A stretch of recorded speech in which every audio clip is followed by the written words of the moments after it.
এই বিয়ের মরশুমে আমি নিয়ে চলে এসেছি বিয়ে বাড়ির মেনুর একটা দারুণ ভিডিও। আগে স্টার্টারের আইটেমগুলো তোমাদেরকে বলি। প্রথমে ছিল কফি, তার সাথে ছিল crispy baby corn, paneer tikka আর ছিল গোল্ডেন ফ্রাইড পর্ন। প্রথমেই খেলাম বেবি কর্ন, তারপর খেলাম চিংড়ি মাছের পকোড়া। এই গোল্ডেন ফ্রাইড পর্ন আমার এত ভালো লেগেছিল যে 3-4 প্লেট আমি ওইখানেই খেয়ে নিয়েছি।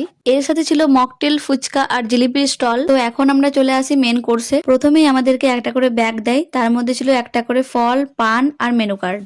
মেনু কার্ডটা যেমন আমাদের হোয়াটসঅ্যাপে চ্যাট থাকে ঠিক সেই রকমই ছিল। মেনু কার্ডের পেছনটা ছিল আইফোন স্টাইল আর সামনে তো ব্রাইড আর গ্রুমের ছবি। খাবারের মেনুতে প্রথমেই চলে আসে স্যালাড আর ধনেপাতার চাটনি, আর দেয় পমফ্রেট তন্দুরি। এরপর দেয় মাসালা কুলচা, তার সাথে দেয় চিলি ফিশ। আর হ্যাঁ, বলে রাখি এই বিয়ে বাড়ির মেনুতে পুরোটাই ছিল মাছের আইটেম। তারপর দেয় কাশ্মীরি পোলাও আর বড় বড় সাইজের গলদা চিংড়ি।